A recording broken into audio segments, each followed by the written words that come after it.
रांची में रनों की बरसात, रिकॉर्ड्स का अंबार और एक ऐसा मुकाबला जहां मतलब आखिरी ओवर तक कहना मुश्किल था कि जीतेगा कौन। भारत ने साउथ अफ्रीका को एक हाई स्कोरिंग थ्रिलर में 17 रनों से हरा तो दिया, पर सच कहूं तो ये स्कोर कार्ड पूरी कहानी नहीं बताता। ये एक तरफा मुकाबला तो बिल्कुल नहीं था। सही बात है। 350 रनों का लक्ष्य देने के बाद तो लगा था कि मैच भारत की मुट्ठी में है, लेकिन फिर जो पलटवार हुआ उसने तो सबकी सांसें रोक दी थी। ये सिर्फ एक जीत नहीं थी, ये अनुभव और दिलेरी के बीच की एक जबरदस्त टक्कर थी। बिल्कुल, हमारे पास जो मैच रिपोर्ट्स, आंकड़े और खिलाड़ियों के बयान हैं, वो इसी टक्कर की परतें खोलते हैं। आज हम यही समझने की कोशिश करेंगे कि विराट कोहली की क्लासिकल पारी के सामने साउथ अफ्रीका का वो बेखौफ अंदाज, जो लगभग जीत ही गया था, हाँ लगभग जीत कैसे गया था, और वो कौन सा एक पल था जिसने मैच का रुख वापस भारत की तरफ मोड़ गया। तो चलिए इस रोमांचक मुकाबले की गहराई में उतरते हैं। कहानी शुरू होती है भारत की बल्लेबाजी से। 50 ओवर में 349 रन, 8 विकेट के नुकसान पर, किसी भी लिहाज से एक बहुत बड़ा स्कोर। बहुत बड़ा। और इस स्कोर की नींव रखी विराट कोहली ने। उन्होंने 120 गेंदों पर 135 रन बनाए। अब कई लोग कहेंगे कि चलो ये एक और विराट शतक है, लेकिन इस पारी की अहमियत इससे कहीं ज्यादा थी। कैसे? उन्होंने सिर्फ रन नहीं बनाए, उन्होंने पारी को एक छोर से बांध कर रखा। ये एक सोची समझी रणनीति थी, सिर्फ अच्छी बल्लेबाजी नहीं थी। मतलब ये सिर्फ रन बनाने के बारे में नहीं था, बल्कि आप कह रही हैं कि समय और गेंदबाजों को मैनेज करने के बारे में भी था। हाँ बिल्कुल। उन्होंने साउथ अफ्रीका के जो सबसे खतरनाक गेंदबाज थे उनके शुरुआती स्पेल को सम्मान दिया, विकेट नहीं खोया, और ये पक्का किया कि बाद में आने वाले बल्लेबाजों को रन बनाने के लिए थोड़े कम अनुभवी गेंदबाज मिले। अच्छा। इसी वजह से केएल राहुल और दूसरे बल्लेबाज खुल के खेल पाए, और शायद इसीलिए उन्हें प्लेयर ऑफ द मैच भी चुना गया। ये उनका 44वां player of the match award था वनडे में।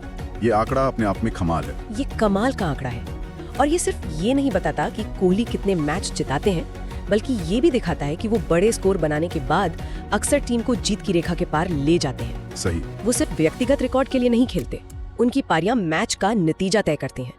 इस लिस्ट में अब वो सिर्फ सनत जयसूर्या, जिनके 48 हैं, और सचिन तेंदुलकर 62 से ही पीछे हैं। वाह, जो उनकी महानता को दिखाता है। लेकिन जैसा आपने कहा, ये सिर्फ कोहली की कहानी नहीं थी। कप्तान केएल राहुल की पारी भी उतनी ही महत्वपूर्ण थी। 56 गेंदों पर 60 रन, वो भी 107 के स्ट्राइक रेट से। राहुल की पारी उस इंजन की तरह थी जिसने बीच के ओवरों में रन गति को गिरने नहीं दिया। कोहली एक छोर पर एंकर थे और राहुल अटैक कर रहे थे। हाँ, तो राहुल दूसरी तरफ से आक्रमण कर रहे थे। इन दोनों की साझेदारी ने साउथ अफ्रीका को मैच में वापसी का कोई मौका नहीं दिया, और रोहित शर्मा ने भी शुरुआत में एक सॉलिड मंच तैयार किया था। साउथ अफ्रीका की तरफ से ऑटनिल बाटमैन ने जरूर कुछ कसी हुई गेंदबाजी की। 10 ओवर में 60 रन देकर 2 विकेट लिए, लेकिन उनके अलावा कोई और गेंदबाज कोई नहीं। कोई भी भारतीय बल्लेबाजों पर लगाम नहीं लगा सका। सही है। और 349 का स्कोर बोर्ड पर लगाने के बाद भारतीय ड्रेसिंग रूम में सबने राहत की सांस ली होगी। उन्हें लगा होगा कि आधा काम तो हो गया, लेकिन किसी को अंदाजा नहीं था कि मैच का असली ड्रामा तो अभी शुरू होना था। ड्रामा क्या ना भी शायद कम होगा, ये तो किसी हॉरर फिल्म की शुरुआत जैसा था साउथ अफ्रीका के लिए।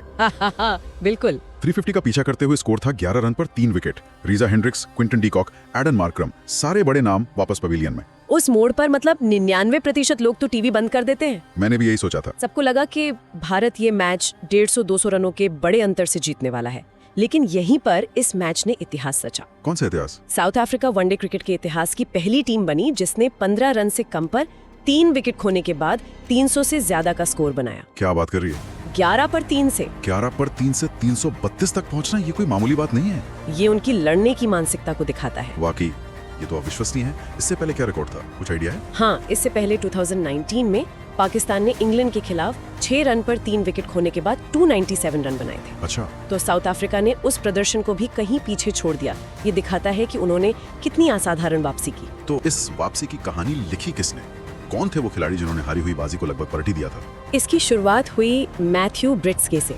उन्होंने 80 गेंदों पर 72 रनों की एक बहुत अहम पारी खेली। उन्होंने एक छोर को संभाले रखा, लेकिन यहाँ एक बहस हो सकती है। कैसी बहस? 80 गेंदों पर 72 रन, क्या ये आज के जमाने के वनडे क्रिकेट में थोड़ा धीमा नहीं था, खासकर इतने बड़े लक्ष्य का पीछा करते हुए? अच्छा पॉइंट है। कहीं इसी धीमी शुरुआत की वजह से आखिर में निचले क्रम पर दबाव ज्यादा तो नहीं बढ़ गया? ये एक दो धारी तलवार जैसा है। एक तरफ अगर ब्रिटिश के उस समय टिककर पारी ना बनाते तो शायद साउथ अफ्रीका 150 पर ही ऑल आउट हो जाती। सही बात है। उनकी पारी ने ही वापसी की नींव रखी। दूसरी तरफ आपकी बात भी सही है, अगर वो यही रन 10-15 गेंदे पहले बना लेते तो शायद आखिर में मार्को यानसन दबाव थोड़ा कम होता। एग्जैक्टली। और मार्को यानसन, क्या बल्लेबाजी थी वो! समझ ही नहीं आ रहा था कि ये गेंदबाज हैं या बल्लेबाज। तूफान था वो। सिर्फ 39 गेंदों में 70 रन, लगभग 180 का स्ट्राइक रेट। उनकी हिटिंग देखकर तो भारतीय कप्तान के पसीने छूट गए होंगे। बिल्कुल, उन्होंने मैच का रुख पूरे तरह से पलट दिया था। और दिलचस्प बात यह है कि इस मैच में साउथ अफ्रीका के नंबर 4 या उससे नीचे के 5 बल्लेबाजों ने 30 से ज्यादा का स्कोर बनाया। 5 बल्लेबाजों ने? हाँ, 5। वनडे क्रिकेट में ऐसा बहुत ही कम देखने को मिलता है। ये उनकी बल्लेबाजी की गहराई दिखाता है, वो किसी एक दो खिलाड़ी पर निर्भर नहीं है। तो जब यानसन ये तबाही मचा रहे थे, हर गेंद को बाउंड्री के बाहर भेज रहे थे और भारत के हाथ पैर फूल गए थे, तब वापसी कैसे हुई? वो कौन सा टर्निंग पॉइंट था जिसने इस तूफान को रोका? वो टर्निंग पॉइंट थे कुलदीप यादव। कुलदीप, उनका 10 ओवर का स्पेल। हाँ, उन्होंने 4 विकेट लिए, लेकिन सबसे क्रूशियल, सबसे जरूरी विकेट कौन सा था? सबसे बड़ा विकेट था मार्को यानसन का। जिस तरह से यानसन खेल रहे थे, अगर वो 2-3 ओवर और टिक जाते तो मैच भारत के हाथ से निकल चुका होता। था मैच। कुलदीप ने उन्हें अपनी घूमती हुई गेंद पे फंसाया और वही मैच का निर्णायक पल साबित हुआ। ये सिर्फ 4 विकेट नहीं थे, ये विकेट कब लिए गए वो ज्यादा जरूरी था। और ये कोई खराब शॉट नहीं था। कुलदीप ने उन्हें अपनी फ्लाइट और स्पिन से पूरी तरह छकाया। ये एक तरह से गेंद और बल्ले की दिमागी लड़ाई थी, जिसमें आखिर में गेंदबाज की जीत हुई। सही कहा, और ये कुलदीप की काबिलियत को दिखाता है। ये उनकी 112वीं वनडे पारी में 10वीं बार था जब उन्होंने 4 या उससे ज्यादा विकेट लिए। 10वीं बार? हाँ, ये बताता है कि वो बीच के ओवरों में विकेट लेने वाले एक विशेषज्ञ गेंदबाज हैं, जो आज के क्रिकेट में बहुत बड़ी बात है। जब टीम को विकेट की सबसे ज्यादा जरूरत होती है, कुलदीप वो काम कर दिखाते हैं। तो इस मैच में सिर्फ खिलाड़ी ही नहीं, बल्कि रिकॉर्ड बुक भी काफी व्यस्त रही होगी। व्यस्त कहना कम होगा, रिकॉर्ड बुक को शायद दोबारा लिखना पड़ा हो। इस मैच में रिकॉर्ड्स की झड़ी लग गई। अच्छा, शुरुआत करते हैं छक्कों से। सुनने में आया है कि छक्कों की बरसात हो गई थी। हाँ, इस मैच में कुल 28 छक्के लगे। 28, जो भारत और साउथ अफ्रीका के बीच खेले गए किसी भी वनडे मैच में सबसे ज्यादा हैं। ये दिखाता है कि अब वनडे क्रिकेट कितना बदल गया है। बल्लेबाज अब किसी भी गेंदबाज को बख्शने के मूड में नहीं होते। और साउथ अफ्रीका की बल्लेबाजी से जुड़ा भी कोई रिकॉर्ड बना? एक नहीं, 2 बड़े रिकॉर्ड बने। पहला, उनका 332 रन का स्कोर। किसी भी बल्लेबाज के शतक के बिना उनका वनडे में सबसे बड़ा चेस टोटल है। बिना शतक के? हाँ, ये उनकी टीम की सामूहिक शक्ति को दिखाता है। और दूसरा रिकॉर्ड तो हम बात कर ही चुके हैं, 11 पर 3 विकेट गिरने के बाद 332 रन बनाना, जो वनडे इतिहास में पहले कभी नहीं हुआ। चलिए अब बात करते हैं मैच के बाद की प्रतिक्रियाओं की। Player of the match Virat Kohli ने अपनी पारी के बारे में क्या कहा? कोहली का बयान उनकी मानसिक स्थिति के बारे में बहुत कुछ बताता है। उन्होंने कहा, जब तक मेरा फिटनेस लेवल और मानसिक आनंद बना हुआ है, आप खेल को विजुअलाइज कर सकते हैं। ये बस मैं और मेरे सामने आती हुई गेंद है। उनकी बातों से साफ है कि वो अब रिकॉर्ड्स या बाहरी दबाव से आगे निकल चुके हैं। वो प्रक्रिया का आनंद ले रहे हैं और शायद यही उनकी लगातार सफलता का राज है। वहीं भारतीय कप्तान केएल राहुल ने बड़ी ईमानदारी से ये माना कि चेस के दौरान वो भी नर्वस हो गए थे। हाँ, और राहुल का ये कबूलनामा बहुत कुछ कहता है।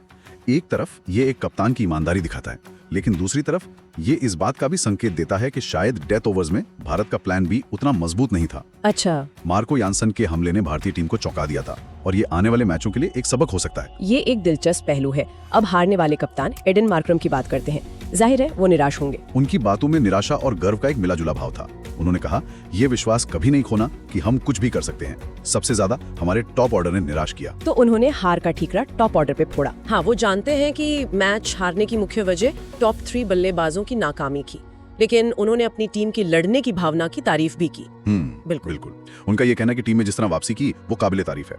ये साउथ अफ्रीका की नई आक्रामक और कभी हार ना मानने वाली मानसिकता को दिखाता है। वो मैच जरूर हार गए, लेकिन उन्होंने सीरीज के लिए कड़ा संदेश दे दिया है। तो इस पूरी चर्चा को अगर समेटें तो क्या कहेंगे? ये एक ऐसा मुकाबला था जहां भारत ने अपने अनुभव और सही समय पर लिए गए विकेटों की बदौलत जीत हासिल की और सीरीज में 1-0 की बढ़त बना ली। हाँ, इस मैच से 3-4 बातें बिल्कुल साफ हो जाती हैं। पहली, विराट कोहली की क्लासिकल पारी ने हमें सिखाया कि T20 से प्रभावित इस दौर में भी एक पारंपरिक एंकर की भूमिका कितनी महत्वपूर्ण है। दूसरी बात साउथ अफ्रीका के बारे में होगी, उनका वो लड़ने का जज्बा। सही, साउथ अफ्रीका की वापसी ने ये साबित कर दिया है कि आधुनिक क्रिकेट में कोई भी स्कोर सुरक्षित नहीं है और मैच तब तक खत्म नहीं होता जब तक आखिरी गेंद ना फेंक दी जाए। और तीसरी और सबसे अहम बात, कुलदीप यादव का स्पेल। बिल्कुल, कुलदीप का स्पेल इस बात की याद दिलाता है कि एक विश्व स्तरीय कलाई का स्पिनर आज भी किसी भी कप्तान का सबसे बड़ा हथियार होता है, खासकर जब सामने वाली टीम सिर्फ बड़े हिट लगाने की सोच रही हो। तो आखिर में ये एक ऐसा मैच था जिसे लंबे समय तक याद रखा जाएगा। लेकिन यहाँ मेरे मन में एक सवाल उठता है जिस पर शायद हमारे सुनने वाले भी सोच सकते हैं। क्या सवाल? सवाल यह है कि मैच का असली हीरो कौन था? विराट कोहली, जिन्होंने 135 रन बनाकर जीत की एक मजबूत इमारत खड़ी की, या फिर मार्को यानसन, जिनकी 39 गेंदों पर 70 रन की तूफानी पारी ने उस इमारत को लगभग गिरा ही दिया था? बहुत दिलचस्प सवाल है। ये सोचने पर मजबूर करता है कि हम क्रिकेट में इम्पैक्ट को कैसे मापते हैं, एक मजबूत और सधी हुई शुरुआत से या फिर एक तेज तर्रार फिनिश से जो मैच का रुख पलट दे।